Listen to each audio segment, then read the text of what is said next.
করে আপনি আমাকে আজকে দিনের এই শেষ সালাতুল ইশা জামাতের সাথে আদায় তৌফিক দান করেছেন। আল্লাহ পাকের পবিত্র কালামের আলোচনা নিয়ে বসতে পেরেছি। কালিমাতুশ শুকর আদায় করি বলে আলহামদুলিল্লাহ। একদিন এই পৃথিবীতে কিছুই ছিল না, আল্লাহ ব্যতীত। ঠিক আছে না? কিছুই, আল্লাহ পাক ছিলেন, আল্লাহ পাকের কালামও আছে।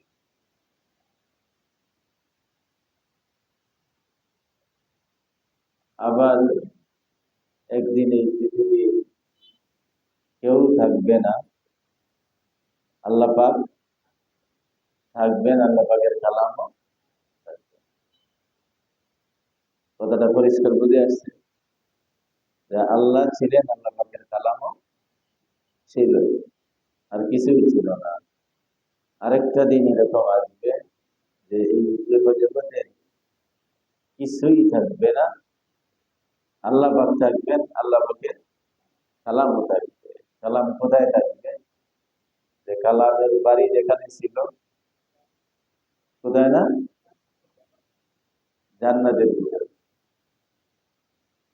আল্লাহ পাকের কালাম জান্নাতে থাকবে, জান্নাতে আসিল, কিছু সময়ের জন্য আল্লাহ পাক দুনিয়াতে পাঠিয়েছেন। আবার নির্ধারিত সময়ে আল্লাহ পাকের হুকুমে কোরআনের বাড়ি, কোরআনের ভাষায় বলা হয়েছে ফি মাহফুজ, লৌহে মাহফুজে কোরআনের বাড়ি, সেখানে চলে যাবে বলে। এই মাঝখানে কিছুদিন আমাদের মাঝে ছিল, উদ্দেশ্য কি ছিল?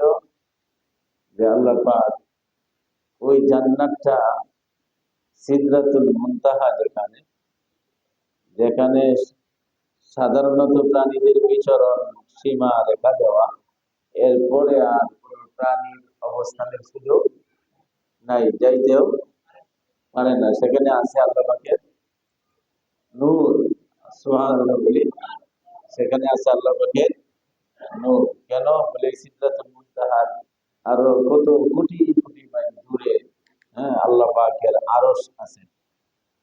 আল্লাহ পাকের আরশ, আরশের উপরে আল্লাহ পাকের কুরসি আছে। কুরসি অর্থ কিনা? চেয়ার। কুরসি অর্থ চেয়ার। আরশ আছে, বিছানা আছে, আল্লাহর কুদরতি বিছানা, সেখানে আছে আল্লাহ পাকের এই কুরসি। আর আল্লাহ পাক কোরআনুল কারীমের ভিতরে বলছে আর রহমানু আলাল আরশি ইস্তাওয়া, আমি আছি আমার আরশের উপরে। সুবহানাল্লাহ। সেইখানে হলো আরশ। আর এই সিদরাতুল মুনতাহার পরে মা খালা, হ্যাঁ, মা মালা জায়গা, যেখানে খালিও না ভরাও না। সুবহানাল্লাহ।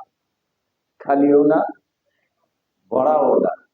বেড়ে কেমন অবস্থা? বলে হ্যাঁ, এই যে যেমন আল্লাহরে তোমরা বিশ্বাস করছো, কেমন আল্লাহ বলে যেমন আছে, এই আল্লাহকে যারা বিশ্বাস করছে কি করে বিশ্বাস করছে? যেমন আছেন তিনি, কোন আকৃতি প্রকৃতি গণনা করার সুযোগ এদিক দিয়ে তার সবকিছু চেয়ে উঠছে।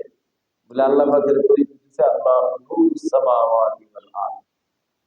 বলে তোমার যদি জিজ্ঞাসা করা হয় এখন কি অন্ধকার না আলো, কি করবে না? এখন অন্ধকার না আলো? আলো, আলো কাকে বলে? আলোটা কি জিনিস? আলোর সংখ্যা কি বলতে পারবেন? আলো সব বলা যাবে, অন্ধকারের বিপরীত যেটাই কি আলো। এই আলো, আলো, আলো কিছু বলে আলোর একটু দেখার না কতখানি মোটা চিকন, ওজন কতখানি, ওয়েট কতখানি, কিছু আছে? আল্লাহ পাক বলতেছেন আমি আসমান এবং জমিন সহ সমস্ত সৃষ্ট জগতের আলো। আমাদের কেমনি চিন্তা বলে আলোরে যেমন ছিল, আলোকে যেমন ছিল আমারও সেমনি ভাবে ছিল। আল্লাহু আকবার। বলার উদ্দেশ্য হলো যে সেইখানে জান্নাত, সিদরাতুল মুনতাহা, এরপরে জান্নাতের অবস্থান, ইল্লিয়িন নামক স্থান, সেখানে আছে জান্নাত। ওই জান্নাতে চলে যাবে কোরআন। বলে মাঝখানে কেন দিছে? আসমানি কিতাবগুলি কেন আসছে? সর্বশেষ কিতাব কোরআন কেন আসছে? যে আল্লাহ পাক বলে দিছে আমি আমার এই কোরআনকে একটা রশি বানায় পাঠাইছি। কি বানায়? রশি। বলে রশি দিয়ে কি করবো? বলে তুমি জানো না, তোমার বিবেককে জিজ্ঞাসা করো, তুমি দুনিয়াতে আসলে অনেকটা নিচে। কত নিচে? ওই যে বললাম সিদরাতুল মুনতাহা, যেখানে প্রাণীদের সীমান্ত এলাকা, যার পরে আর প্রাণীদের বিচারণের সুযোগ আছে শুধু আল্লাহ পাকের নূর। বলে ওই জায়গায় সীমান্ত এলাকায় রাখা আছে তোমাদের জান্নাত, অনেক ঊর্ধ্বে, অনেক ঊর্ধ্বে। সুবহানাল্লাহ। হম এমনিতে স্বাভাবিক বোঝার জন্য বলা হয়েছে যে আসমান এবং জমিনের মাঝখানের জায়গাটা 500 বৎসরের রাস্তা। একটা আসমানের মোটা বলে এভাবে যদি ফোঁটা করা হয়, এই ছিদ্রটা কতটুকু? বলে যতটুকু আসমান জমিনের মাঝখানে ফাঁকা, একটা আসমানের ছিদ্রটাই অতটুকু। আসমানের মোটা মোটা পুরুত্ব, পুরুত্বটা এতটুকু। এরকম আসমান কয়টা? 7 আসমান। এরপরে সিদরাতুল মুনতাহা। সুবহানাল্লাহ, বলতে মনে যায় না? এরপরে সিদরাতুল মুনতাহা, সেইখানে জান্নাত। আল্লাহ বলেন তোমরা তো বানাইছি জান্নাতের জন্য, তোমাদের মানব জাতির গোষ্ঠীর পিতা আদম, তার বাড়ি কোথায় ছিল? জান্নাতে। ওই জান্নাতে তোমরা যাইবা, পৈতৃক সম্পত্তি তোমরা অধিকারী। তো পড়ে গেছো তো অনেক নিচে, নিচেতে উপরে ওঠার জন্য সহজ রাস্তা হইল কি? এটা দড়ি। এটা দড়ি লাগবে এটার মধ্যে। সবাই যদি দরও শক্ত করে, তাহলে এই কোরআন তো একটা দড়ি, এটা যদি ধরো, এই কোরআনটা দিতে বন্ধায় জান্নাতে। হ্যাঁ, কোথায় যাবে? সন্দেহ আছে কোনো? কোনো সন্দেহ আছে? জান্নাতে চলে যাবে কোরআন। বলে কোরআন যেদিন জান্নাতে চলে যাবে, এই দিন যারা এই কোরআন নামক দড়িটারে ধরে রাখবো, তারা বুঝে দেখবো যেহেতু এই দড়িটার মধ্যে দোয়ারা আছে। হ্যাঁ, যেহেতু কোরআন যাবে তার বাড়িতে, এই যে মানুষগুলা কোরআনকে ধরবে তারাও চলে যাবে জান্নাতে। এই কোরআনকে ধরার বিকল্প নাই। জান্নাতে যাইতে চাইলে ধরতে হবে না? হবেই। হবে না? হবেই। হবেই। এর ছাড়া জান্নাতের দেখা পাওয়া যাবে না। হ্যাঁ। আর জুমার দিন বলতেছিলাম যে এই কোরআন শেষ হওয়ার জন্য আসে নাই। আল্লাহ ছিলেন, আছেন, থাকবেন। এই কোরআন আসিল, আছে, থাকবে। বলে জান্নাতে গিয়াও মানুষ এই কোরআন তেলাওয়াতটাই সবচেয়ে বেশি মজা করে শুনবে। যতই আনন্দ ফুর্তির নাচ গান, সব ব্যবস্থাপনা সেখানে আছে, কিন্তু সবচেয়ে মজার, সবচেয়ে আকর্ষণীয় যে সেমিনারটা হবে, সেই সেমিনারটা হবে কোরআনের সেমিনার। এটাই থাকবে, শুধু আর কিছু থাকবে না। লক্ষাধিক নবী রাসূল, 104খানা ছোট বড় কিতাব সব ছিল, কিন্তু কোনোটাই থাকবে না, থাকবে কোরআন। তাই বলতেছি কোরআন ছিল, আছে, থাকবে। এই কোরআনের সাথে যারা সম্পর্ক করবে, এই কোরআনের সাথে যাদের কানেকশন হবে, কোরআনের সাথে যাদের লাইন হবে, মায়া হবে, মহব্বত হবে। এই নেটটা কিসের? মায়া আর মহব্বতের। এই মহব্বত যারা কোরআনের সাথে করবে, আল্লাহ পাক তাদেরকেও জান্নাতের মেহমান বানায় দিবেন।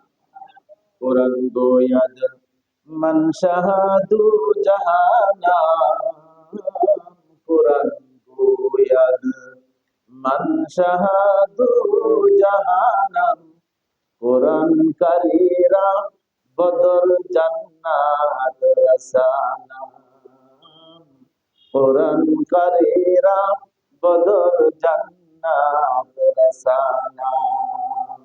কোরআন বলে আমি জান্নাতে আমার বাড়ি, আমি তোমাদেরকে এই দুনিয়াতে মেহমান বানায় জান্নাতে নিতে চাই। যারাই আমাকে ধরবে, যারা আমাকে পড়বে, যারা আমাকে মানবে, যারা আমাকে শুনবে, তাদেরকে নিয়ে আমি আমার বাড়ি জান্নাতে প্রবেশ করব। হ্যাঁ, তাদেরকে নিয়ে জান্নাতে প্রবেশ করব।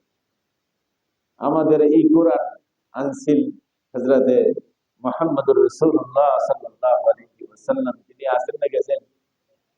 কোরআন, কোরআন আছে কেন? আল্লাহু আকবার। কোরআন আছে, কোরআন থাকার বড় কারণটাই হলো আল্লাহর হাবিব সর্বশেষ নবী, এরপরে আর কোন নবী আসবে না। আর আল্লাহ পাকের হাবিবের উম্মতকে আল্লাহ পাক হেফাজত করবে এই কোরআনের বরকতে। যে আল্লাহর হাবিবের সাথে আল্লাহ পাকের কন্টাক্ট আছে, চুক্তি আছে, যে তোমার উম্মতরা ধ্বংস হবে না, তাদেরকে আমি ধ্বংস করব না। একসাথে সারা পৃথিবীর উম্মতে মোহাম্মদী মুসলমানরা ধ্বংস হবে কিয়ামতের আগে, পশ্চিম কালেও হবে না, হবে না, হবে না। সুবহানাল্লাহ বলেন, ধ্বংস হবে না। এই গ্যারান্টি আল্লাহ পাকের পক্ষ থেকে আল্লাহ হাবিব মুহাম্মদ রাসূলুল্লাহ সাল্লাল্লাহু আলাইহি ওয়াসাল্লাম নিয়ে নিয়েছেন। আর এই ধ্বংস না হওয়ার বড় একটা মাধ্যম হলো কোরআনুল কারীম। কারণ কোরআন ধ্বংস হবে, হবে সারা পৃথিবী সমস্ত কোরআন কেন্দ্রিক সব নাস্তিক, মুরতাদ, বেঈমান এবং ইহুদি নাসারের কিছু দালালেরা মুসলমান নামদারি, যারা কোরআনের বিরুদ্ধে, আল্লাহর বিরুদ্ধে, নবীর বিরুদ্ধে আছে না নাই? সেই যুগেও ছিল, এখনো আছে, কিয়ামত পর্যন্তই থাকবে। তবে আল্লাহ পাক ঘোষণা করে দিয়েছেন, আসমানি কিতাব, সর্বশ্রেষ্ঠ কিতাব আমার বন্ধুর কিতাব কোরআনুল কারীম, এর হেফাজতের দায়িত্ব আমি আল্লাহ পাক আমার হাতে নিয়েছি। ইন্না নাহনু নাযালনা যিকরা ওয়া ইন্না লাহু লাহাফিজুন। আমি কোরআনকে অবতীর্ণ করেছি, অবতীর্ণ করার পরে সাময়িকভাবে, আংশিকভাবে উম্মতে মুহাম্মাদীকে তার হিফাজতের দায়িত্ব দিয়েছি। তোমরা তোমাদের সামর্থ্য অনুযায়ী কোরআনের হেফাজতের দায়িত্ব আদায় করবে, পালন করবে। যদি নাও করো সমস্যা নাই, এই কোরআনকে কিয়ামত পর্যন্ত হিফাজত করার দায়িত্ব আমি আমার হাতেই নিয়েছি। আল্লাহ পাকের ঘোষণা, আমার হাতেই নিয়েছি। আল্লাহু আকবার। কোরআনকে ধরার অর্থ কি? কোরআনকে ধরার অর্থ হলো কোরআনের সবক সামনে এনে, কোরআনের দিক নির্দেশের সামনে এনে এই কোরআন মতো চলার জন্য চেষ্টা করা, যাকে আরবিতে বলা হচ্ছে হিদায়াত। হিদায়াত প্রাপ্ত হয়ে তুমি এই কোরআনের সাথে লাইন করো, কোরআনের সাথে সম্পর্ক করো, কোরআন একদিন চলে যাবে জান্নাতে, তোমাদের ঠিকানাও হবে জান্নাতে। আমরা যারা আছি সবাই তো হেদায়েত পাইছি, কথা বলেন, হেদায়েত পাইছি তো? হ্যাঁ, হেদায়েত পাইছি।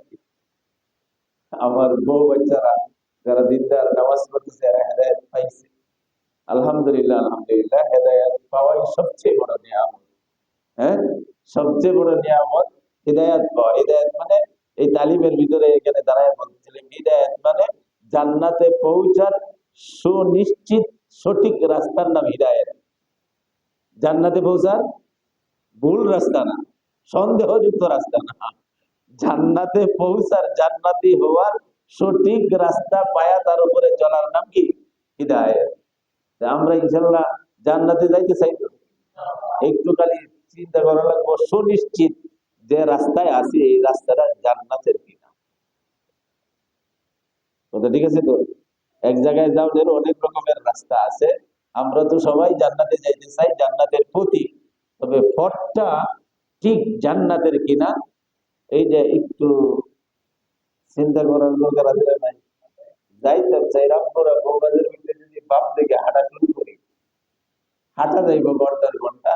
একবার বলবো সামনে এটা কয় সিপাহীবাগ, পরে গতকাল বলে কইলে তো দক্ষিণ বনশ্রী, পরে গতকাল বাম দিকে একটু হাইতে গেলে বড় বেড়া দিয়া, পরে যাইবেন তীরমোহনী, একদম পরে লাস্টে নাকি তাইলে স্টাফ গোয়াটা।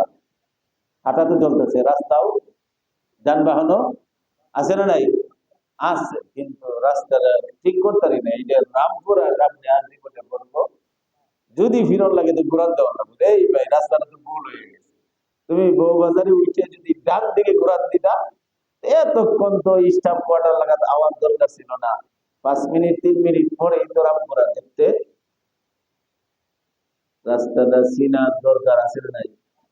সামান্য না খুব বেশি? হ্যাঁ, খুব বেশি দরকার। খুব বেশি মানে জীবনের সবচেয়ে বড় টার্গেট আমার জান্নাতের রাস্তাটা বাইর করিয়া এই জান্নাতের উপরে আমার উঠতে হবে। আর এটার সহজ নামটা হইল হিদায়াত। আল্লাহু আকবার।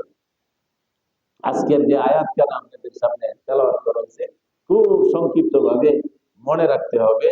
হ্যাঁ, এইখানে জান্নাতের পথটা, আসলে আমি যে পথে আছি এটা জান্নাতের পথ পাইছি কিনা, এই রাস্তাটাই জান্নাতের কিনা, না অন্যদিকে আমার নিয়ে যায়, এটা একটু মিলানোর দরকার আছে না নাই?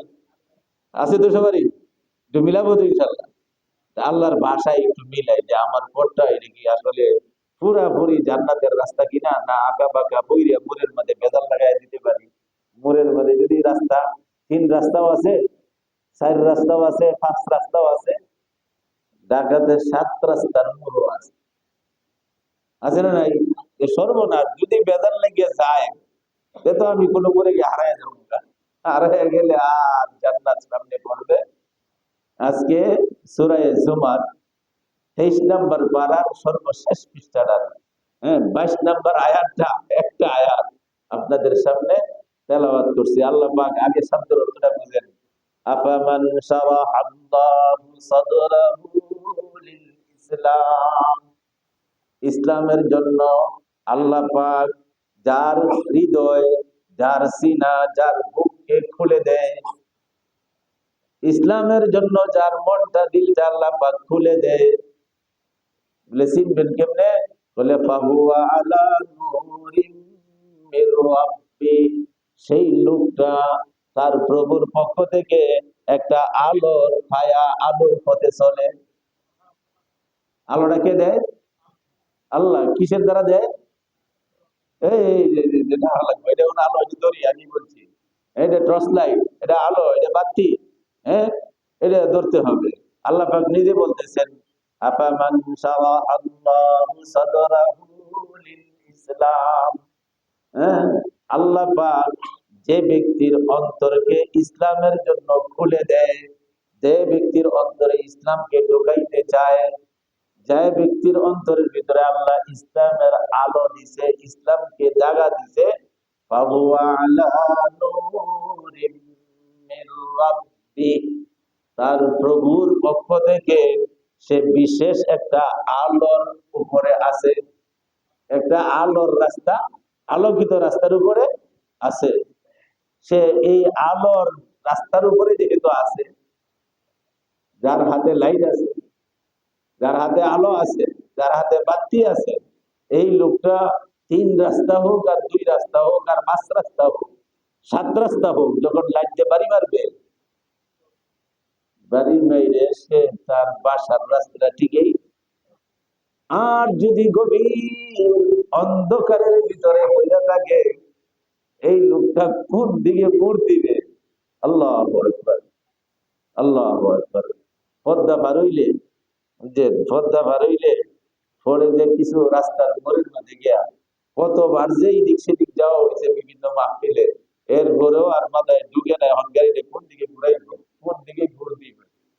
হ্যাঁ, যে রাস্তাগুলো আঁকা বাঁকা করে ঠিক করছে, কিন্তু যে ড্রাইভার চক্ষুওয়ালা, গিয়া অভ্যস্ত এবং জানা আছে তার রাস্তা, সে যতই রাস্তার মোড় আর বাঘ 5টা 7টা থাকুক না কেন, সে নির্ধারিত রাস্তা ধরেই তার গন্তব্যস্থানে পৌঁছে যাবে। আল্লাহ পাক তাই বলতেছে যে লোকটার অন্তরের ভিতরে ইসলাম ঢুকছে, সেই লোকটা তো আমি আল্লাহ পাকের পক্ষ থেকে একটা লাইট পেয়ে গেছে, তার হাতে একটা লাইট আছে, একটা আলো আছে, বাতি আছে। আর যারা ফাওয়াইলুল লিল কাসিয়াতি কুলুবুহুম মিন যিকরিল্লাহ, সর্বনাশ ওই সমস্ত ব্যক্তিদের জন্য যাদের দিল, যাদের মন আল্লাহ পাকের দিন থেকে কঠিন হয়ে গেছে। একটা হলো তো যাদের দিলের ভিতরে ইসলামের আলো ঢুকছে, তারা আল্লাহর পক্ষ থেকে একটা লাঠির উপরে, একটা লাইটের উপরে, একটা ভালো সঠিক রাস্তার উপরে আছে। আর যাদের মনগুলি আল্লাহর দিন থেকে গ্রহণ করা থেকে, এই কোরআনের পথে আওয়া থেকে কঠিন হয়ে রয়েছে, ওয়াইলুন, ওয়াইলুন অর্থ ধ্বংস, শেষ, বরবাদ, কিচ্ছু নাই তাদের। যাদের হৃদয়টা কঠিন, যাদের হৃদয়ের ভিতরে কোরআনের আলো ঢুকে না, কোরআনের মায়া মহব্বত নাই, হ্যাঁ, সেই সমস্ত লোকদের জন্য আল্লাহ পাক বলছেন ওয়াই, সর্বনাশ। সর্বনাশ মানে কিছুই আর বাকি নেই, সব শেষ, সব ধ্বংস। উলাইকা ফি দালালিন মুবিন। যাদের হাতে কোরআনের আলো নাই, যাদের হাতে আল্লাহ পাকের দেওয়া প্রদত্ত আলো নাই, নূর নাই, কোরআন যাদের সামনে নাই, নিশ্চিত আল্লাহ পাক বলেন তারা প্রকাশ্য পথভ্রষ্টতা গুমরাহির ভিতরে আছে। এরা জাহান্নামের উপরে আছে, এরা জাহান্নামের রাস্তার উপরে আছে। আল্লাহু আকবার। হযরত সাহাবায়ে কেরাম তাফসীরের ভিতরে লেখছে, খুব লক্ষ্য করে শুনবো, কিন্তু সন্দেহের মধ্যে তো ফালায়া দিলেন, ইসলামের আলো আমরার ভিতরে আইছে কিনা। কইছেন তাদের অন্তরের ভিতরে আল্লাহ ইসলামের কি দিছে, আলো ঢুকাই দিছে, তারা আল্লাহ পাকের নূর পাইছে। হ্যাঁ, এইটা কেমনে বুঝব? এটার কোন চিহ্ন আছে? চিহ্নগুলা আঙ্গুলে মনে করে মনে রাখবেন। আল্লাহর হাবিব বলে গেছে, এই সাহাবারা শুনো, যারা আল্লাহর পক্ষ থেকে কোরআনের আলোর উপরে আছে, ইসলাম যাদের অন্তরে ঢুকছে, আমরা তো ইসলামের অনুসারী, আমরা ইসলামের অনুসারী, তো ইসলাম তো মানতেছি, মানার জন্য চেষ্টা করতেছি। আল্লাহর হাবিব কয়েকটা চিহ্ন দিছে, এই চিহ্নগুলো মনে রাখতে হবে যে আমি আসলে এই চিহ্নগুলোর সাথে আমার মিল আছে কিনা। আল্লাহর নবী চিহ্নগুলো বলে দিচ্ছেন, কই তোমার ভিতরে ইসলাম আছে, তুমি ইসলামের অনুসারী, তুমি জান্নাতের রাস্তার উপরে আসো, তোমার গন্তব্য যেদিন চোখগুলা বন্ধ হবে, তুমি চোখ খুলবা, দেখবা তুমি জান্নাতের দরজায় হাজির। এটা হলো কি জান্নাতের রাস্তা। এটা কেমনে বুঝবা? বলে বুঝার উপায় হলো আল ইনাবাতু ইলা দারিল খুলুদ। ওই জান্নাতের বাড়ির প্রতি তোমার আগ্রহ ভরা থাকবে দিল। কখন যাইবা, কখন যাইবা? জান্নাতের বাড়ির আগ্রহ তোমার অন্তরটা কি থাকবে, ভরা থাকবে। এখন আপনি আমারে, আমি আমাকে, আপনি নিজেকে জিজ্ঞাসা করতে পারেন, আমার এই রামপুরার বাড়ির চেয়ে জান্নাতের বাড়ির আগ্রহটা বেশি না কম? যদি মনটায় কয় যে আর এটা কি করছি, যা হয়েছে তো হয়েছে, আসল যে বাড়িটার মাঝে থামো, এইটা কবে যাবো, এটার অবস্থাটা কি, হারে কবে দেখবো, হ্যাঁ, এইরকম আগ্রহ যদি মনটা ভরা থাকে, তাহলে জান্নাতের কাজ তার দ্বারা হবে কি হবে না? জান্নাতের বাড়িটা মধ্যে কোনদিন যাবো, এই বাড়িটা কেমন সুন্দর হইব, দুনিয়ার বাড়িটা সুন্দর করার জন্য বিভিন্ন দিক থেকে চেষ্টা প্রচেষ্টা ছাড়ায়া, হ্যাঁ, যত সুন্দর করা যায় বাড়িটা করলাম। আমার বাড়ির দুনিয়াটা আসল না জান্নাতটা আসল, এইটার জন্য কতখানি চেষ্টা আমার ভিতরে আছে। আল্লাহর নবী ওই দিকে ইশারা দিয়ে বলছেন, আল ইনাবাতু ইলা দারিল খুলুদ। চিরস্থায়ী বাড়ির দিকে তার মনটা ঝুঁকে যাবে, মনটা এই দিকে ঝুঁকা থাকবে বেশি। এক চিহ্ন। আরেকটা কি? আত্তাজাফি আন দারিল গুরুর। এটা হলো চিরস্থায়ী বাড়ি। আর আল্লাহর নবী বলতেছে দারুল গুরুর, দুনিয়ার বাড়ি, এটা ধোঁকার বাড়ি। কিসের বাড়ি? এই কিসের বাড়ি? আল্লাহর হাবিব বলতেছেন, নবী পবিত্র জবানের কথা, এটা হলো ধোঁকার বাড়ি। ধোঁকার বাড়ি কেমন ধোঁকার বাড়ি? কয় তো বাবা করছে, গেছে গা, ঠিক না বেরি? আমি আছি, মনে করতেছি আর একটু গোছাই, আর একটু সুন্দর করি, আর একটু শক্ত করি, সবকিছু কমপ্লিট করিয়া পরে হুজুর যে মিলাদ পড়াই মসজিদে, এই দিন সকালবেলায় নাই। কিসের বাড়ি? কই বাস্তবতা তো কিছু পাইলাম না। এরপরে ছেলেগুলারে সব দিকে একটা, এরা জীবনে সাইন করতে হবে, তাদের কেরিয়ার ঠিক করতে হবে। কেরিয়ার করতে করতে দেশের বড় বড় বিশ্ববিদ্যালয়ে পড়ায়া লাস্টে বিদেশে পাঠাইয়া দিলাম। কেরিয়ার বানানোর জন্য বিদেশি সার্টিফিকেট দিছে। আমরার বয়স হয়েছে, হেরার বয়সটা মাত্র শুরু হয়েছে, আমাদের ক্ষমতা শেষ। এখন হলো সেবা শুশ্রূষা, আঙ্গুলো ধরে নেওয়ার সময়। যারা আঙ্গুলো ধরে ধরে বাজারে নেয়া নেয়া, স্কুলে নেয়া নেয়া দিয়ে দিলাম। তারা যখন ইস্টাবলিশ হয়েছে, কেরিয়ার যখন পুরা হয়েছে, আমি আরেকজনের আঙ্গুলে ধরার উপযুক্ত হয়েছি, এই সময় আমার সাথে কেউ নাই। এই কথা বলে না, এটা বাড়ি, এটা শান্তির বাড়ি, এটা দুঃখার বাড়ি। আল্লাহ ফেসবুকের মধ্যে টিপতে টিপতে দেখতেছিলাম, এক সাক্ষাৎকারের মধ্যে বলতেছে যাদের ছেলেদের জন্য সবচেয়ে বেশি ক্যারিয়ার করার জন্য চেষ্টা করছে এবং দেশ বিদেশের বড় বড় ডিগ্রি যাদের দ্বারা নেওয়াইছে সন্তানাদিদেরকে, এই সমস্ত সন্তানাদিদের মা বাপই সবচেয়ে বেশি বৃদ্ধাশ্রমে জায়গা দিচ্ছে। বৃদ্ধাশ্রমে জায়গা দিচ্ছে ক্যারিয়ার। হ্যাঁ, দোকার বাড়ি নাই। আমি যেদিন হাতে তৈরি বাজারে যাওয়ার, ফার্মেসিতে ঔষধের জন্য, মেডিকেলে যাওয়ার উপযুক্ত হয়ে গেছি, এই দিন আমার হাতে ধরার কেউ নাই। যতদিন তাদেরকে হাতে ধরে ধরে ক্যারিয়ারের চিন্তা করে দিছি, তারা তো স্টাবলিশ হয়ে গেছে, তারা তো প্রতিষ্ঠিত হয়ে গেছে। তো আমি যখন আরেকজনের হাত ধরা ছাড়া মেডিকেলে যাইতে পারি না, এই দিন আমার হাতে ধরার কেউ নাই। দোকার বাড়ি। আল্লাহ নবী সাবধান করছেন যে এটা তাকবা, এটার মধ্যে তাকবা, ঠিক আছে, তুমি এটা স্থায়ী মনে করুন, এটা ধোঁকা। এই বাড়িটা কি ধোঁকা? এই আছে, এই আছে, এই নাই, এটা ধোঁকার বাড়ি, এটা ধোঁকা, পুরাটা ধোঁকা।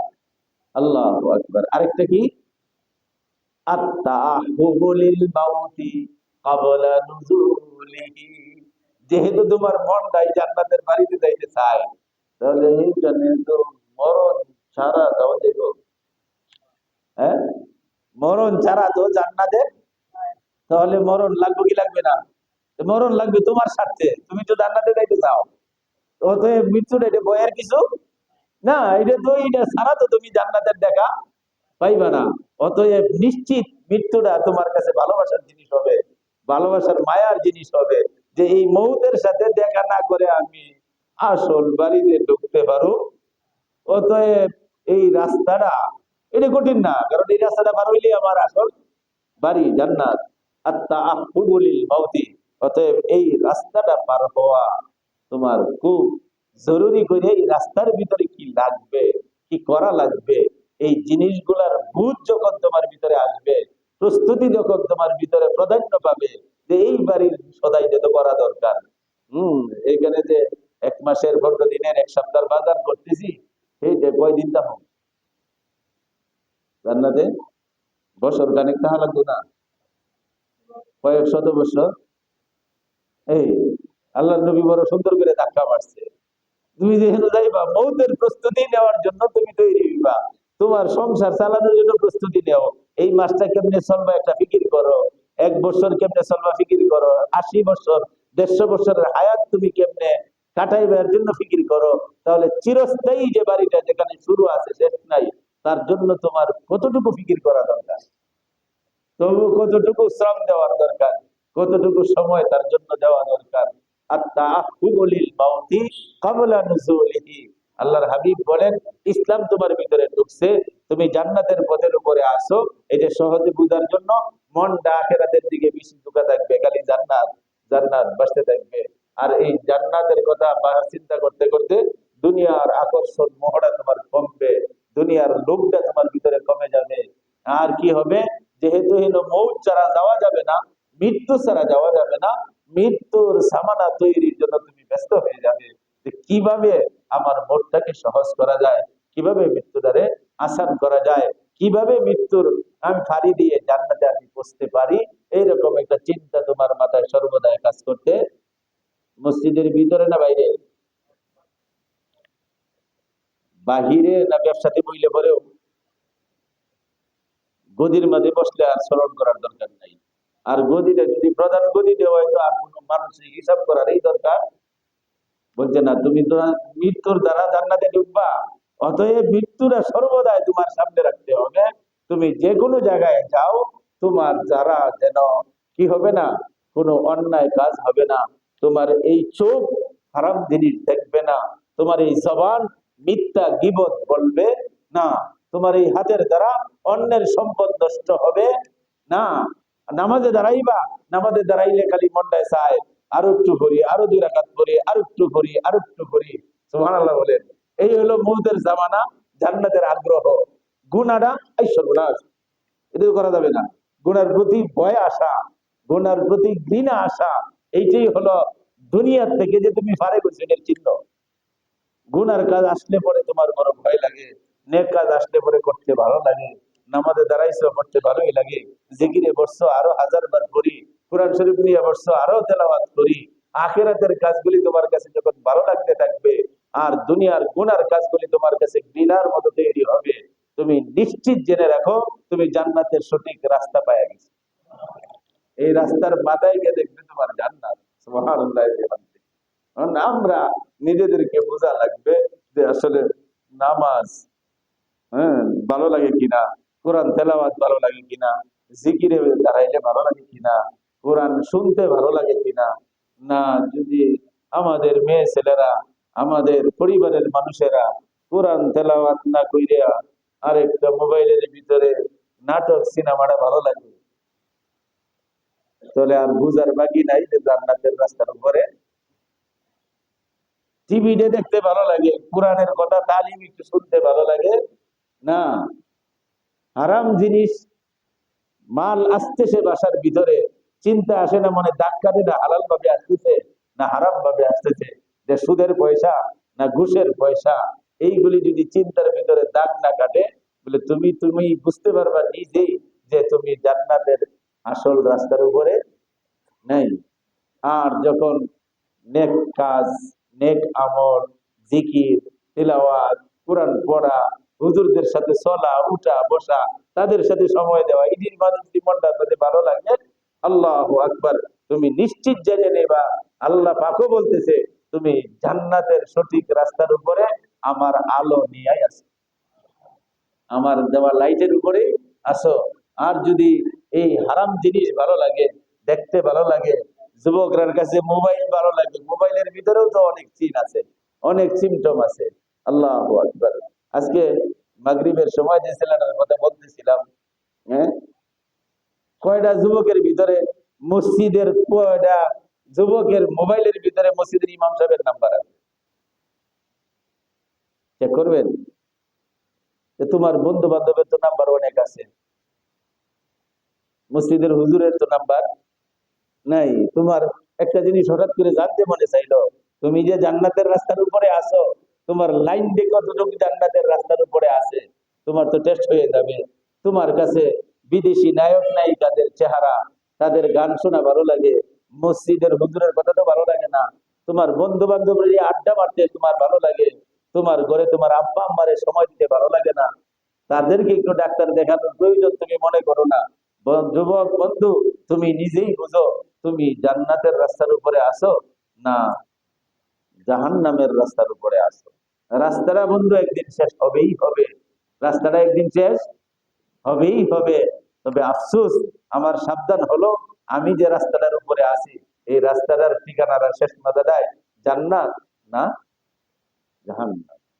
বুঝার জন্য আল্লাহ পাকের এই কোরআনের আয়াত বলছে, ইসলাম যাদের ভিতরে ঢুকছে এরা আছে আমার সঠিক আলো নিয়া, আলোর রাস্তার ভিতরে। তাদের কাছে ইসলামের কাজগুলি ভালো লাগবে, নাজায়েজ জিনিসগুলা খারাপ লাগবে। হ্যাঁ, বিভিন্ন খেলোয়াড়, সিনেমা, হ্যাঁ, নাটক, এইগুলি দেখার চেয়ে এই কোরআনের ভিতরে, এই মোবাইলের ভিতরেই তো আছে তোমার কোরআনের তাফসীরের মাহফিল আছে না, বিভিন্ন ইন্টারন্যাশনাল, আন্তর্জাতিক মানের কারীদের তেলাওয়াত আছে না নাই? তুমি গুগলে সার্চ দিয়ে দেখো পৃথিবীর সর্বশ্রেষ্ঠ কারী তেলাওয়াত আইনা যাবে। তুমি সার্চ দিয়ে তো সারা বিশ্বের বিভিন্ন সিনেমা নাটক দেখো, হ্যাঁ, কিন্তু তোমার কাছে কোরআনের আওয়াজটা তো ভালো লাগে না। বন্ধু, এই কোরআনের কিছু হবে না, তোমার জন্য বদনসিব। ফাওয়াইলুল লিল কাসিয়াতি কুলুবুহুম লিযিকরিল্লাহ। আল্লাহর দ্বীনের জন্য তোমার অন্তরটা কঠিন হয়ে গেছে, এই কঠিন অন্তরের জায়গা জান্নাতে নাই, তোমার রাস্তাটা জান্নাতের না। রাস্তাটা এখন শেষ হবে, যারা জাহান্নামের রাস্তায় আছো তাদের রাস্তাও একদিন শেষ হবে, জান্নাতের রাস্তায় আছো তাদের রাস্তাও একদিন শেষ হবে। আফসোস হবে, হায় হায়, যে আমি যখন দেখব যে আমি জাহান্নামের দরজায় এসে হাজির হয়ে গেছি, সেই সময় ফিরে আসার সুযোগ আল্লাহু আকবার কোনো সুযোগ নাই। জাহান্নামীরা যখন জাহান্নামে যাবে, আর ইমানদাররাও গুনার কারণে যখন জাহান্নামে যাবে, আল্লাহু আকবার।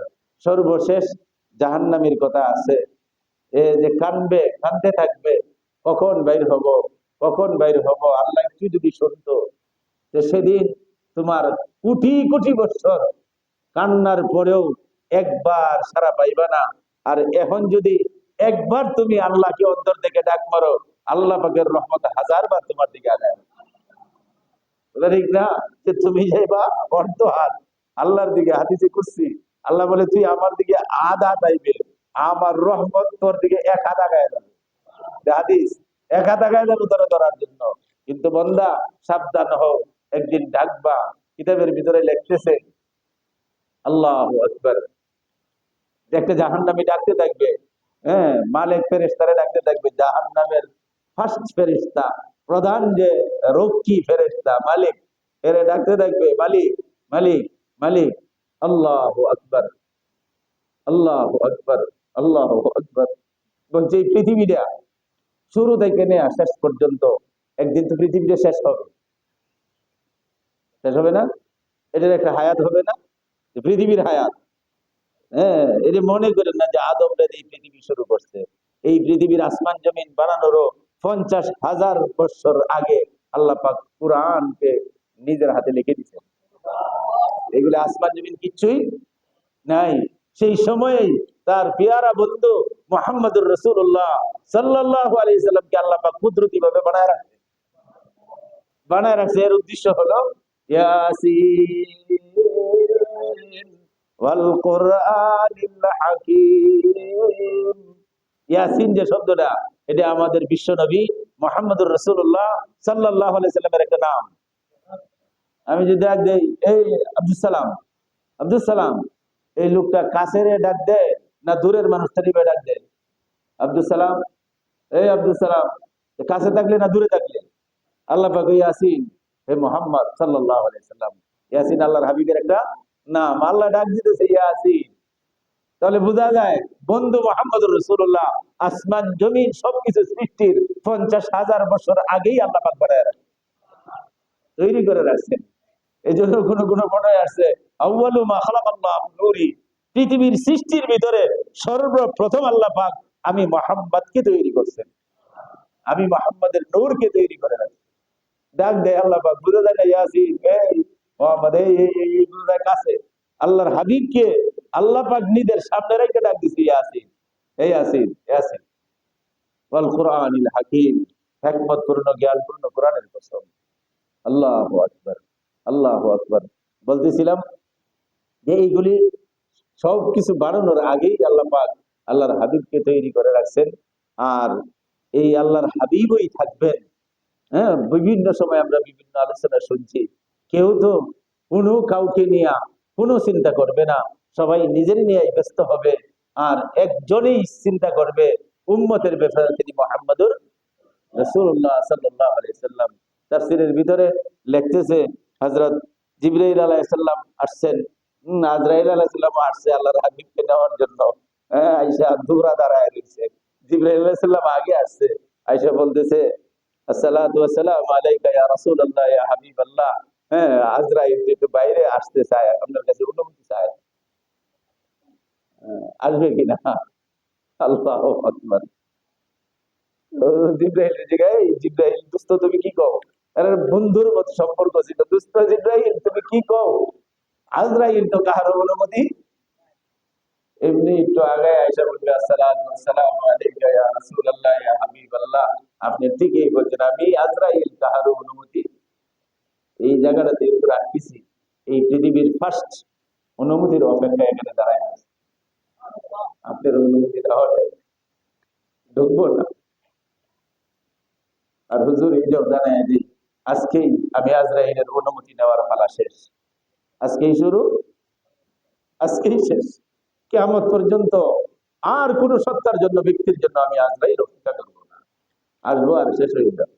এই জায়গার মধ্যে বড় আটকা। আমি যে বলতেছিলাম আল্লাহ পাক সব কিছুর আগে আমাদের পেয়ারা নবী মুহাম্মদুর রাসূলুল্লাহ সাল্লাল্লাহু আলাইহি সাল্লামকে বানায় রাখছেন। আসো আজরাইল আসো। আসছে হযরত জিবরাইল আলাইহিস সালাম রে আজরাইল যখন আয়েশা বলছে যে আল্লাহ পাক জানতে চায় আপনি যদি থাকতে চান, আপনার ইচ্ছা যতদিন পারেন এখানে থাকবেন, কোনো আপত্তি নাই। আর যদি আপনি রাজি থাকেন আমি আল্লাহর কাছে আপনাকে নিয়ে পৌঁছায় দিব, সাক্ষাৎ করায়। জিবরাইল আলাইহিস সালামের কাছে গোসল পরামর্শ করতেছে, দোস্ত তুমি কি কও, কি কও, আমি আরো থাকবো না চলে যাবো? আল্লাহু আকবার। জিবরাইল আলাইহিস সালাম এভাবে দেখাইছে, আল্লাহর দিকে ইশারা করছে, বন্ধুর দিকে ইশারা করছে, ইশারার দ্বারা আল্লাহর হাবিব বুঝে গেছে, উনি পরিষ্কার বলে দিচ্ছেন, ইয়া হাবিব আল্লাহ, ইয়া রাসূলুল্লাহ, আপনি থাকতে চাইলে থাকতে পারেন, তবে আল্লাহ পাক আপনার সাক্ষাতের অপেক্ষায় আছে।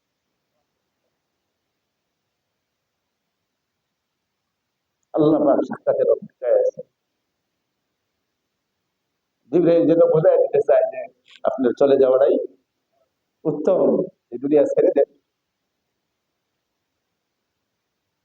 পরে জিবরাইল আলাইহিস সালামের বলার পরে আল্লাহর হাবিব জিবরাইল আলাইহিস সালাম একদমে একটা জিনিস জানতে চাইছে, বন্ধু ঠিক আছে, তোমারও পরামর্শ আমারও মনে চায়, আল্লাহ পাকে অপেক্ষায় আমি রাখবো না। হ্যাঁ, আমার আল্লাহ বড় মায়া, কিন্তু আমার উম্মত বড় ধরনের, আমার উম্মত বড় ধরনের। আমি চলে যাব আল্লাহর কাছে, আমার মহব্বত আমার মায়া তো পাবো, কিন্তু আমার এই দরদের উম্মত গুলোর কি অবস্থা হবে, আমি একটু আল্লাহর কাছে এটা জানতে চাই। আমার এই উম্মতের নেগাবান, আমার উম্মতের পাহারাদারি, আমার উম্মতের দেখভাল কে করবে, এটার দায়িত্ব জিম্মাদারি কে নিবে?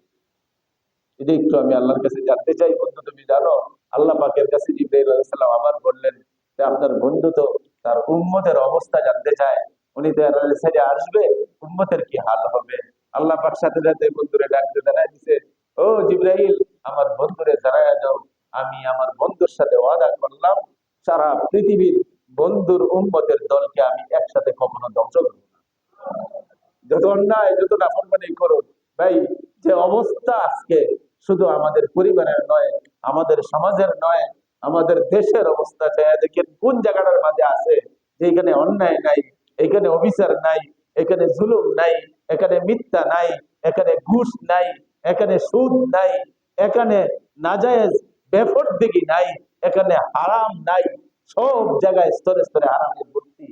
আল্লাহু আকবার, আল্লাহু আকবার। যে কোনো মুহূর্তে আল্লাহু আকবার, এই জমিন ডেকে ডেকে বলে, জমিন ডেকে ডেকে বলে, বন্ধু আল্লাহর কাছে অনুমতি চাই, মাবুদ এর এত মায়া করে সৃষ্টি করলা, শ্রেষ্ঠ সৃষ্টি করলা, সহ্য তো হয় না, একটু হুকুম দেও। আমি তো কারুনকে এখনো দাবাইতেছি, কারণ কারণের সম্পদ, কারণের গোষ্ঠী কিয়ামত পর্যন্ত দাবতে থাকবে, এটা কোরআনের বর্ণনা, শুনেন নাই? আর কারণ দাবতেছে, বলে তুমি একটু কও না, এরা তোমার সাথে নাফরমানি করে, এরা বেফরদে গায়ে নিজেদের ছেলে মেয়েদের ছেড়ে দিচ্ছে, এরা হারাম নাদের গান বাদ্য বাজনা কোরআনের কথার মধ্যে নাই, মসজিদের ভিতরে নাই, বাজার আর আনন্দ ভর্তি সেমিনার ভর্তি তাদের দ্বারা, একটু সুযোগ দেওয়া, একটা টান দিয়ে দিন। আল্লাহ পাক থামো, থামো।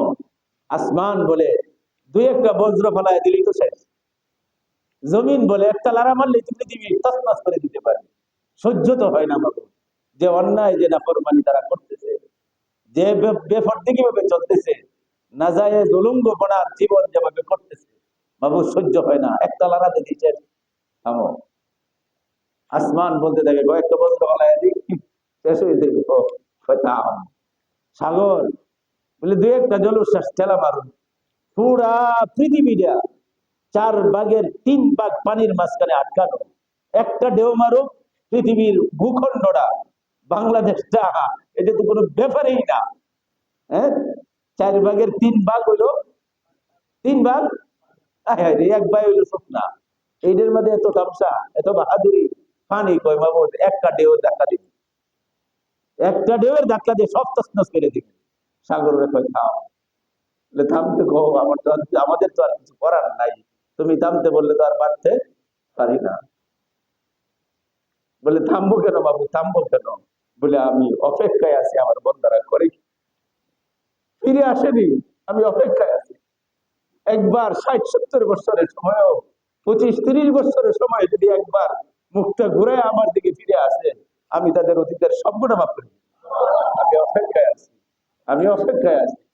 এই ফেরেশতারা তোমরা জানো না, এই আসমান তুমি জানো না, এই জমিন তুমি জানো না, 5 বার দুনিয়ার মুয়াজ্জিনে আমার বন্দাদের আমার বাড়িতে ডাকে, দুনিয়াতে 5 বার মুয়াজ্জিন ডাকতেছে, সারাদিন ডাকে, সকাল থেকে নিয়ে এসা পর্যন্ত তারা ডাকতে থাকে।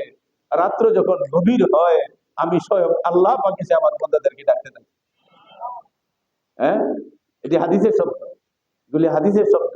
যে মুয়াজ্জিনরা ডাকে 5 বার, ফজরে ডাকে, দুপুরে ডাকে, আসরে ডাকে, মাগরিবে ডাকে। রাত যখন গভীর হয় আমি আল্লাহ পাক প্রথম আকাশে আইসা তাদেরকে ডাকতে থাকি। কি ডাকি? আমার সুবিধার জন্য না। আয়া ডাক দেই, কেডা আসস বেশি গুনাহ কইরা, এটা হতাশায় ভুগতেছস, টেনশনে আসস, আমি আল্লাহর কাছে মাফ চা, আমি তোদের জিন্দেগীর গুনাহ মাফ করে দেব। হাদিস। আমি ডাকি নিজে আইসা, থামায় রাখছে এগুলা। এই জন্য বলে তোমার তোমার ভিতরে যে ইসলাম আছে, তুমি যে হিদায়াতের উপরে আসো, এটা বোঝার সহজ রাস্তা হলো আখিরাতের কাজগুলি তোমার কাছে ভালো লাগবে, আমলগুলি তোমার কাছে ভালো লাগবে, ইবাদত তোমার কাছে ভালো লাগবে, জিকির তোমার কাছে ভালো লাগবে, জিকির ওয়ালারা তোমার কাছে ভালো লাগবে, কোরআন ওয়ালারা তোমার কাছে ভালো লাগবে। দুনিয়ার রং তামাশা, নাচ গান, বাদ্য বাজনা, বন্ধু বান্ধবের আড্ডা বাদ দিয়ে তোমার জিন্দগি পরিবারমুখী হবে। আব্বা আম্মার দিকে তুমি তাকাইবা, আব্বা আম্মার চেহারার খোঁজ খবর নিবা। যদি দুনিয়াতে না থাকে দিনে একবার হলেও তাদের জন্য দোয়া করবা, মাসে বছরে একবার হলেও আব্বার কবরের কাছে হাজিরা দেয়া তাদের জন্য একটু দোয়া করবা। এটা হলো তোমার ভিতরে ইসলাম আছে, তোমার ভিতরে হিদায়াত আছে, তুমি সঠিক জান্নাতের রাস্তার উপরে আছো। আর যে তামাশায় তোমার জীবনকে উড়াইয়া দিছো, যতই দাবি করো আমি আব্দুল খালেক মুসলমান, আমি আসি জান্নাতে যাইতে চাই, তোমার আশা ঠিক আছে কিন্তু রাস্তাটা জান্নাতের না। রাস্তাটা জান্নাতের নয়। যে রাস্তা আছো এই রাস্তাটা জাহান্নামের রাস্তা, এই রাস্তাটা জাহান্নামের রাস্তা। মসজিদে আইলে যত তাড়াহুড়া আছে, যত শর্টকাট নামাজ আছে, যত তাড়াহুড়া করে শেষ করা যায়, আমাদের সব তাড়াহুড়া এইখানে, ওই বাজারে, সার দোকানে, হ্যাঁ, অফিসে, আদালতে, রাজনীতির মিটিং মিছিল গেলে যত তাড়াহুড়া, এইখানে সময় যাচ্ছে যাচ্ছে। কিন্তু নামাজে এই সময়টা আমি একটু শান্তশিষ্ট ভাবে নামাজ করো, নামাজের পরে কয়েকবার আল্লাহর নামের জিকির করো, একটু কোরআন শরীফ পড়ো, সারা দিনের ভিতরে একবার হইলো কোরআনটা হাতে নিলাম। যারা কোরআন পড়তে পারি না বলে একবার তাফসীরের ভিতরে লেখছে যে সূরাগুলি তার মুখস্থ করা, সূরা বীর থেকে নাস পর্যন্ত অনেক মুসল্লিরা এই সূরা মুখস্থ করা, এইগুলো যদি সকাল বিকাল তেলাওয়াতের নিয়তে পড়ে, আল্লাহ পাক বলেন আমি তাদের আমল নামায় পুরা কোরআন খতম, পুরা কোরআন পড়ার সওয়াব দেব। কোরআন মনে করে পড়তেছে বলে অনেকেই পড়তে পারে না, তারা যদি এরকম হাতে নেয়, বুকে লাগায়, মুখে লাগায়, আর যদি এরকম আঙ্গুল ঘোরায়, এই কালো অক্ষর গুলা তো বাঁচবে। হ্যাঁ, যাদের চোখ আছে কালো লাইন গুলা তো বাঁচবে, যেটা একটা লাইন, অক্ষরও চেনে না, শব্দও জানে না, রিডিংও জানে না, বলে ওইটা যদি তাকায় থাকে এবার আঙ্গুল ঘোরায়, আর যদি কয় বাবু পড়তে তো পারি না, পড়তে তো পারি না, সময় তো নাই, চেষ্টা তো করার সুযোগ নাই, বড় অভাবের সংসার, জীবনটা ধরে ধরে শেষ করতেছি, এই একটু সময় হাতে নিয়া তারা যদি লাইন ঘুরায় আর বলে মাহবুব এগুলো তো তোমার কথা, একটু এখানে ভুল নাই, এটা তো বলতে পারে। এই কোরআনের ভিতরে হুজুরা বলছে একটা অক্ষরও কি নাই, বলে এই যে যদি আঙ্গুল ঘুরায় আর বলতে তুমি সব ঠিক বলছো, এখানে ভুল কিছু নাই, কিন্তু আমি তো পড়তে জানি না, এরকম যদি ঘুরায় আর আঙ্গুল ঘুরায়, বলে এদের আমল নামে আল্লাহ পাক কোরআন তেলাওয়াতের সাবধান করবে, এরাও কোরআনের দলের মানুষ হবে, এরাও জান্নাতের পথের মানুষ হবে। এত সহজ রাস্তার পরেও যদি তুমি জান্নাতের দিকে রাস্তা না আসো, তোমার মতো কপাল ফোড়া, তোমার মতো বদনসিব আর কেউ নাই। তুমি গরিব, তোমার চেয়ে অনেক গরিব বিশ্বনবী মুহাম্মদ রাসূলুল্লাহ সাল্লাল্লাহু আলাইহি ওয়াসাল্লাম ছিলেন। ওই কোন গরিব আছে যে পৃথিবীর ভিতরে যে পেটের খিদা সহ্য করতে না পাইরা মাসের মাস চুলার ভিতরে আগুন ধরে না, পরে সুদা হয়ে দাঁড়াইতে পারে না, গামছা দেয়া, কাপড় দেয়া, এইরকম ভাবে ফিটনি দেখ পেটের ভিতরে পাথর বাঁধছে। ইতিহাস খুঁজলে পাওয়া যাবে পাথর বাঁধছে, আছে ইতিহাস নাই তো আল্লাহর নবী তো পাথর বাঁধছে। এক সাহাবী কিতাবের ভিতরে লেখছে, আয়া বলতেছে ইয়া রাসূলুল্লাহ, ইয়া হাবিবাল্লাহ, খুদা আর সহ্য করতে পারি না হুজুর, পিঠটা বাঁকা হইয়া আমার পেটটা ভিতরে চলে গেছে, কষ্ট করে একটা পাথর বাঁধতে আনছি, রসুলের হাতটা ধরে ভাবে দেখাই গেছে। রসুল খুব কষ্ট পাইলেন, সাহাবারা দেয়া, হ্যাঁ তোমার পেটে পাথর, আল্লাহ পাক তোমার ব্যবস্থা করুক, এইরকম হইয়া ওই সাহাবীর হাতটা ধরিয়া নবীদের নিজের পেটে লাগাই গেছে। সাহাবী হাত দেয়া হাউ মাউ করে চিৎকার করছে, ইয়া রাসূলুল্লাহ, আপনাদের কি অবস্থা? বলে কি অবস্থা? বলে আমি তো আমার পেটে একটা পাথর বান্ধা, আমি তো দেখতেছি আপনি নবী মোহাম্মদের পেটে দুইটা পাথর বান্ধা। তুমি গরিব, কয়দিন তোমার রান্না বন্ধ আছে, কয়দিন তুমি উপবাস কাটাই, হ্যাঁ? এইগুলি কইয়া বাঁচা যাবে না। আল্লাহ দেখতে চায় যে তুই জান্নাতের পথের জন্য কতখানি কষ্ট করস, কতখানি তুই ত্যাগ করস। নামাজে তাড়াহুড়া। আয় আল্লাহ রে, হুসাইন আহমদ মাদানী রহমতুল্লাহ আলাই, আওলাদের রাসূল হুসাইন আহমদ মাদানী রহমতুল্লাহ আলাই ছাত্রদেরকে নিয়ে সফরে যাইতেছে এক জায়গায়। কয়েকজন ছাত্র আছে সাথে, রেল স্টেশনে গেছে, গিয়ে জিজ্ঞাসা টিকিট টিকিট তো করছো? বলে হ্যাঁ। বলে ট্রেন? বলে তোর আর একটু সময় লাগবে। কতটুকু? বলে এই তো 10-15 মিনিট হয়তো লাগতে পারে, ট্রেন আসতেছে। খবর হয়েছে যে ট্রেন লাইনে আছে, আসতেছে। কয়েকদিন সুদা দাঁড়ায় তখন, হ্যাঁ তোমরা একটু থাকো, আমি নামাজ পড়ি। আল্লাহ নামাজে দাঁড়াইছে। নামাজে দাঁড়ানোর পরে হাইরে এরা কইতো যে নামাজে দাঁড়াইছি, যে কয় রাকাত ফুল সূরা পড়তেছি, কিছু আর মাথায় এই মনে হয়তো আল্লাহর সাথে কথা বলতেছি। কোরআন শরীফ পড়া মানে এটা কার কথা?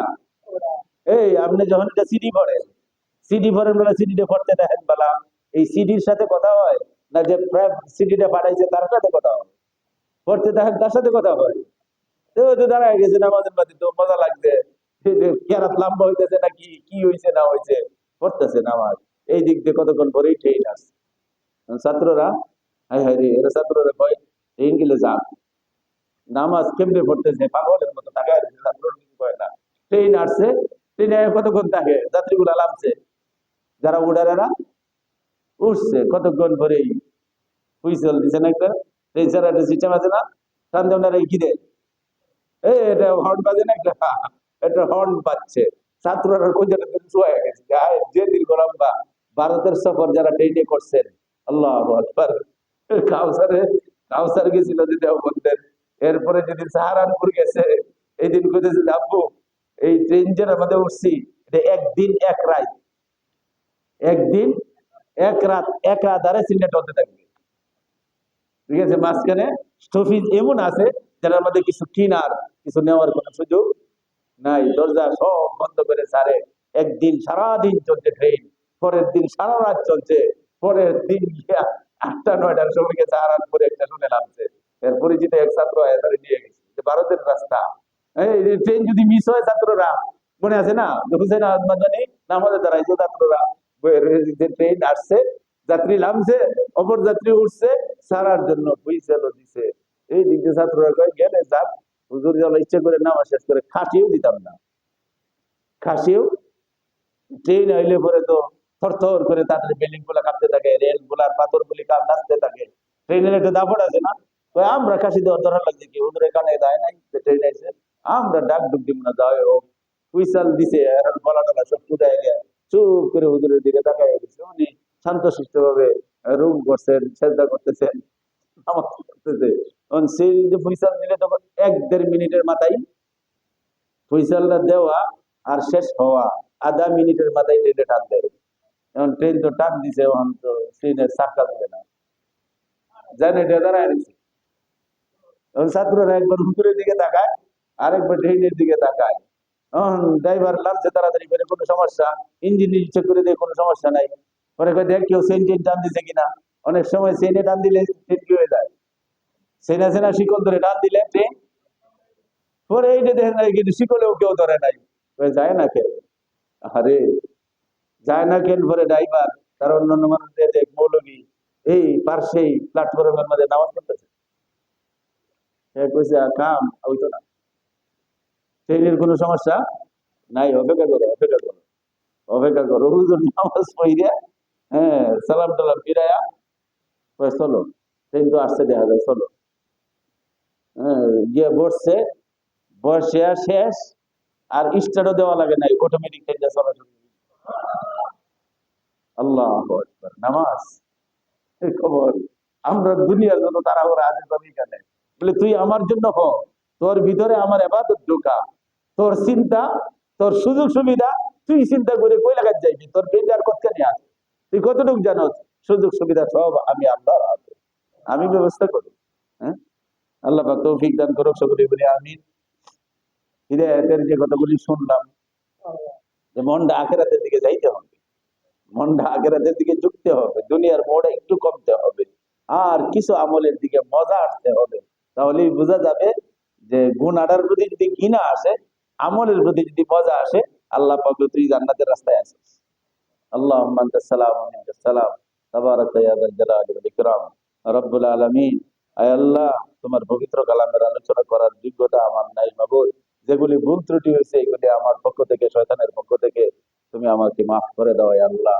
সহিহ শুদ্ধগুলো যতটুকু আছে এইগুলি তোমার মাবুদ, সেইগুলি তুমি কবুল আর মঞ্জুর করে নাও আয় আল্লাহ। এগুলি মেনে চলার তৌফিক দান করো রব্বুল আলামিন। কোরআনের সাথে লাইন দেওয়ার তৌফিক দাও, কোরআন তেলাওয়াতের আগ্রহ বাড়ায় দাও আয় আল্লাহ। কোরআনের মহব্বত, কোরআন ওয়ালাদের মহব্বত অন্তরে তৈরি করে দাও।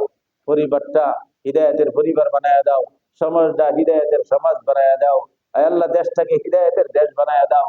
সারা বিশ্বের মুসলমান জাতিকে হিদায়াতের মুসলমান জাতি হিসেবে তুমি কবুল করে নাও আয় আল্লাহ। দেশের সার্বিক পরিস্থিতি তুমি তোমার মেহেরবানির দ্বারা সুন্দর বানায় দাও আয় আল্লাহ। দেশ, জাতি, জনগণ দশের দশের উপকার হয়, সেইভাবে দেশকে পরিচালনা করার জন্য মানুষ তৈরি হয়। তুমি মেহেরবানি করে সেই তৌফিক দান করো। আমাদের গুনার কারণে কোন জালেম রাজা বাদশাকে, প্রধানমন্ত্রীকে আমাদের উপরে চাপাইয়া দিও না মাবুদ আয় আল্লাহ। আমাদের পাপের কারণে এই দশা হয় মাবুদ। তোমার কাছে পছন্দ মকবুল ব্যক্তিদের দ্বারা দেশ পরিচালনা করার তৌফিক দান করো ইয়া আল্লাহ। রাব্বুল আলামিন, অসুস্থদেরকে শেফা দান করো আয় আল্লাহ। পেরেশানিওয়ালাদের পেরেশান দূর করো, অভাবীদের অভাব অনটন দূর করে দাও। আমাদের রিজিকের ভিতরে বরকত দান করো আয় আল্লাহ। পরকালমুখী জিন্দেগি দান করো। আমাদের আমলের হাদিয়া আমাদের মুর্দাদের কবরে নসিব করো। সকল জিন্দা মুর্দাকে মাগফিরাত নসিব করে জান্নাতের মেহমান বানায় দাও। রব্বির হামহুমা কামা রব্বায়ানি সগীরা ওয়াজআল আখিরা কালামিনা ইনদাল মাউতি লা ইলাহা ইল্লাল্লাহ মুহাম্মাদুর রাসূল